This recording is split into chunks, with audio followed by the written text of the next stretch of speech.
¿Cómo le va? ¿Cómo andan? Bienvenidos a un nuevo video de Crack Café. Hablemos de Uruguay, la victoria frente a Hungría, 2-1. Ustedes, como saben, hay un video anterior que hablábamos de los amistosos. Hicimos un repaso de los amistosos de Uruguay desde el 2014 hasta la fecha. Partidos amistosos muchas veces, la gran mayoría, con selecciones europeas B o C o selecciones centroamericanas B o C. Cuando Uruguay jugó contra potencias, esos amistosos terminaron siendo victoria de Brasil, de Francia, por ejemplo. Y bueno, una vez más, Uruguay decide jugar ante una selección que tuvo su historia en el año 54. ¿Se acuerdan? Con Puskás. Incluso hay un premio que lleva su nombre, máximo, uno de los máximos goleadores de la historia del fútbol mundial. Un gran jugador que además jugó también en la selección de España. Fue clave en ese mundial. Derrotó en la semifinal a Uruguay 4-2, Hungría, y pierde la final con Alemania. Y hoy evidentemente es el mayor logro de los húngaros en su historia. Desde el 86 que Hungría no va a un mundial, dicho por la propia prensa húngara y por los propios húngaros, una selección de Europa categoría C. Contra esa selección fue a jugar Uruguay.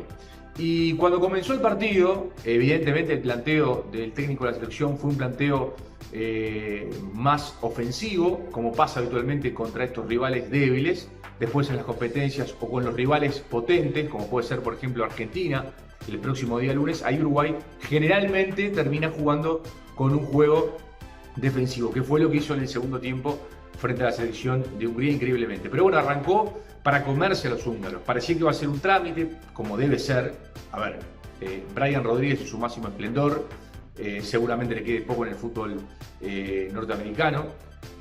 Valverde, Bentancur, Cavani, jugadores de primer nivel europeo, y uno evidentemente se tiene que quedar con que esa selección debe pasar por arriba a estas selecciones categoría B o C de Europa, de Centroamérica o donde sea. Bueno, arrancó de esa manera, le duró muy poco. Ese juego ofensivo, ese intento de triangular, de ser protagonista, le duró muy poco. 45 minutos ante una selección categoría C. Así se presentó Uruguay. Un lindo gol de Cavani por la jugada de Matías Viña, uno de los mejores exponentes y con más futuro que tiene la selección, porque no es fácil tener un lateral izquierdo y un recambio como ahora sí la selección lo tiene, por más que el hincha nacional está molesto porque no va a jugar el clásico. Después lo de Cavani, que sigue en su mejor momento. Suárez ya no es el Suárez, por más que tiene destellos y que de repente va al Barcelona y te hace un gol de chilena, pero no es el Suárez de antes, evidentemente. Pero bueno, en ese primer tiempo se destaca por esa jugada. Hay alguna otra jugada colectiva de Uruguay interesante, y después también el segundo gol de la selección uruguaya, un golazo de Brian Rodríguez. Pero después Hungría se dio cuenta, el gol de Hungría es una jugada muy interesante también. En el segundo tiempo Hungría se da cuenta que le puede jugar a esta selección de igual a igual, que lo puede atacar, que le puede faltar el respeto, y Uruguay termina tirando centros en el segundo tiempo, muchos pelotazos, y Hungría termina siendo protagonista. Hay una jugada cerca del final, no hablo del tiro libre de Uruguay, sino una jugada anterior, donde está a punto de empatar el partido, y Uruguay termina siendo más de lo mismo en ese segundo tiempo. Insisto, jugando ante una selección categoría C del fútbol europeo, una selección desaparecida, una selección que no existe, una selección que no va al Mundial desde el 86, una selección que su máximo logro fue ese año 54 porque tenía una individualidad como era Puskás. Después estamos hablando de un rival muy débil, de un rival menor, de un rival que no existe futbolísticamente. Y Uruguay termina ganando, es verdad, 2-1, pero yo pregunto, ¿de qué sirve este tipo de partidos? Por ejemplo, después se hacen los cambios habituales que lleva Tavares, menos el arquero, termina atajando Muslera, que no se tira en el gol de Hungría, vale también mencionarlo. Supongo que va a jugar otra vez Muslera frente a Argentina. Si jugó contra Hungría, era un partido de repente para ver otro arquero. Bueno, vuelve a jugar Muslera. Y después los cambios que habitualmente hace el técnico. Por ejemplo, Stuani. ¿Es necesario ver a Stuani nuevamente? Hay que probar colocar a Stuani para ver qué puede rendir Stuani. Es decir, los cambios son los mismos. Además son muchos cambios en el amistoso. Se desvirtúa todo. Pero a lo que quiero llegar es que, como ya dijimos en el video anterior, como ya venimos diciendo en otros videos, Y como uno escucha increíblemente, ¿por qué? Porque escucha porque sé que hay gente que de repente tiene miedo de que vayan a ir en contra de sus fuentes laborales, porque hay gente que de repente no se anima, porque está considerado el técnico de la selección como un todopoderoso, bueno, que evidentemente ni siquiera los dirigentes tienen la facultad, no se sienten con la facultad de decirle o de rezongarlo cuando lo tengan que rezongar, porque son los patrones en definitiva. ¿Sí? Los dirigentes de la UF son los patrones del técnico de la selección, pero evidentemente está por encima de ellos, está por encima de todos.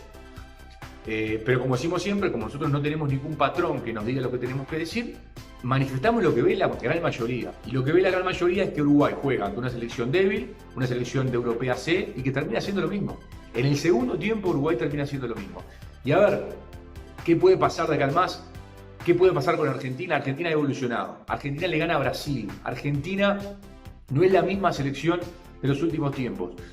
Con un técnico que llegó de una mala manera, pero son 10 pesos aparte. ¿Cómo llegó el técnico argentino? A nosotros no nos gusta, porque lo llevó Sampaoli, se quedó con el puesto de Sampaoli. Pero futbolísticamente ha rendido mucho más que con Sampaoli esta selección argentina. Y cuando se tenían dudas, se decía que estaba en duda, el técnico argentino se lo mantiene y hoy Argentina le gana a Brasil.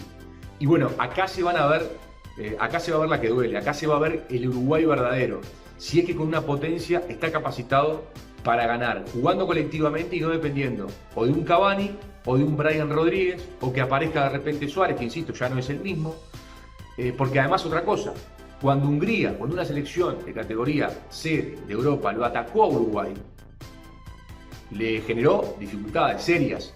Por ejemplo, Coates en un muy bajo nivel para la selección, Godín con dificultades, el mejor fue Viña, pero Uruguay la pasó mal cuando Hungría lo atacó. Sobre todo por el medio, cuando lo hizo en forma vertical lo complicó a Uruguay. Entonces también está eso, Argentina lo va a atacar a Uruguay. Entonces ahí se va a ver verdaderamente jugando una vez más un amistoso con una potencia. Uruguay habitualmente no elige potencias para jugar. Y cuando eligió potencias para los amistosos terminó perdiendo. Con Brasil, con Francia.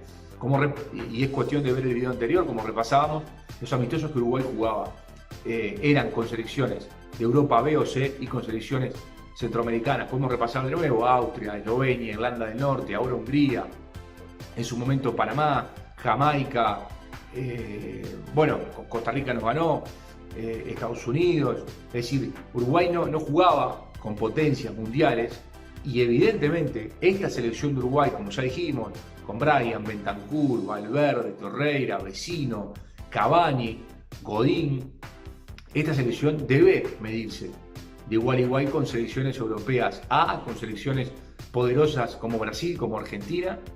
Debe hacerlo para ahí sí ver en qué estamos, cómo vamos a llegar a la próxima competencia.